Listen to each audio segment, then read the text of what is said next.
Om Swastiastu, kepada Bapak dosen yang terhormat, perkenalkan kami dari kelompok 4 akan mempresentasikan materi mengenai ketiga laboratorium.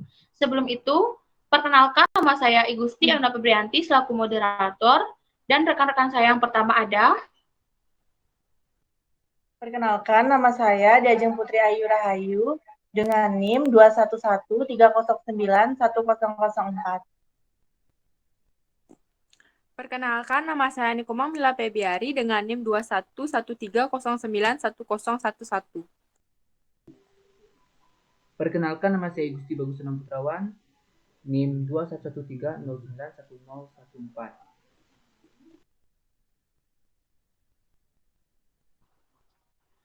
Baik, materi yang pertama yaitu mengenai latar belakang dari ketiga laboratorium.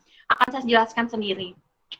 Bekerja di laboratorium kimia mengandung risiko berupa bahaya terhadap keselamatan kerja.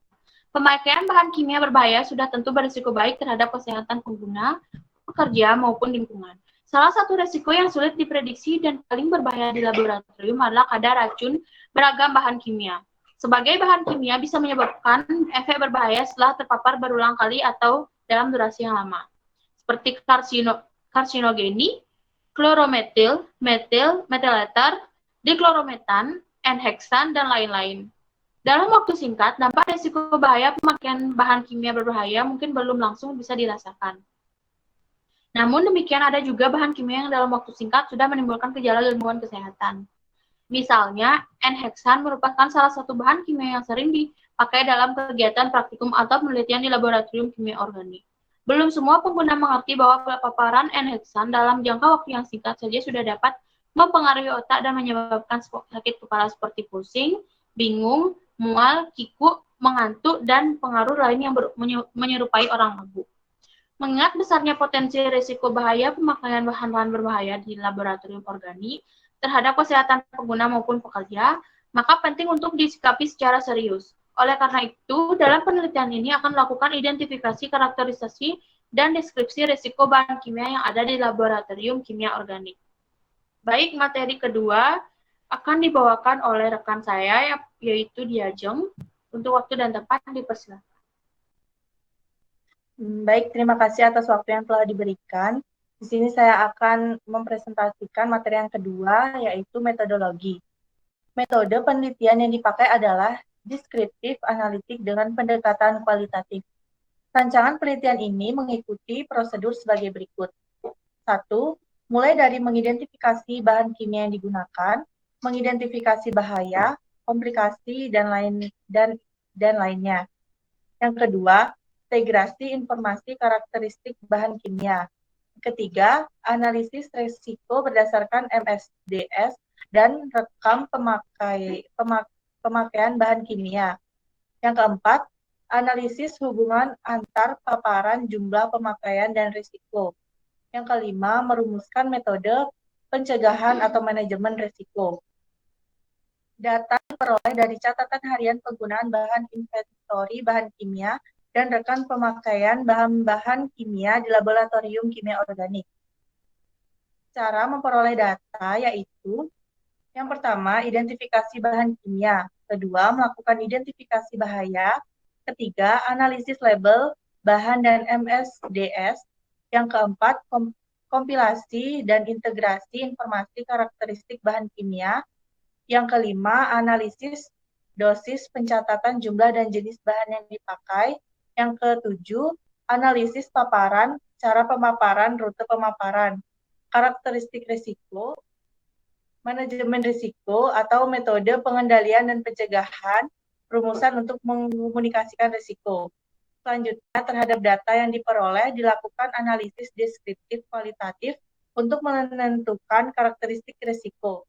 Berdasarkan karakteristik risiko, dirancang metode pengendalian risiko. Baik, itu saja dari saya. Saya kembalikan ke moderator. Baik, terima kasih untuk memaparkan materinya kepada Ajeng. Selanjutnya, materi yang selanjutnya yaitu hasil dan pembahasan diberikan kepada Mila. Waktu dan tempat dipersilakan. Baik, terima kasih atas waktunya. Jadi di sini saya akan menjelaskan mengenai hasil dan pembahasan. Di mana hasil identifikasi infektor dan identifikasi jumlah pengguna bahan-bahan di laboratorium kimia organik, menunjukkan bahan kimia yang disimpan dan digunakan dalam aktivitas di laboratorium kimia organik, sebagian besar terkait dengan bahan-bahan berbahaya dan beracun.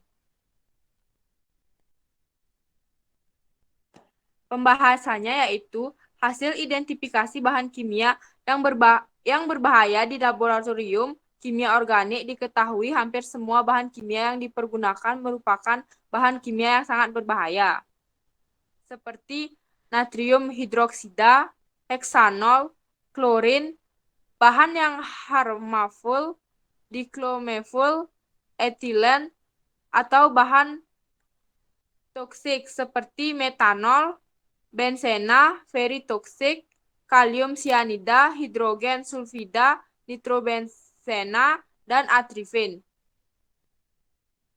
Korosif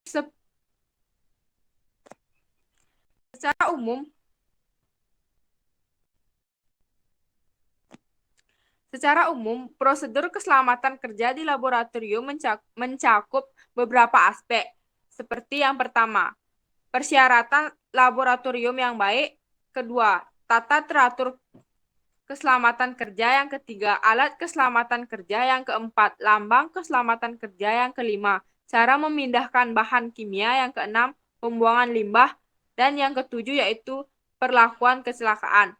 Baik, terima kasih atas waktunya. Untuk waktu dan tempat saya kembalikan kepada moderator.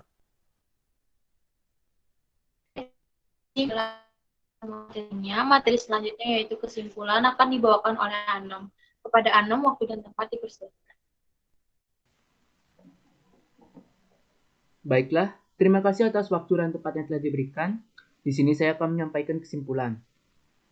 Berdasarkan hasil penelitian yang telah dilaksanakan, dapat disimpulkan bahwa jenis risiko saat praktikum di laboratorium kimia organik adalah risiko keracunan, berbahaya bagi kesehatan, korosif, dapat merusak jaringan hidup, dapat menyebabkan iritasi pada kulit, gatal-gatal dan dapat membuat kulit mengelupas, potensi menimbulkan ledakan, kebakaran dengan menghasilkan panas, dan kerusakan ekosistem.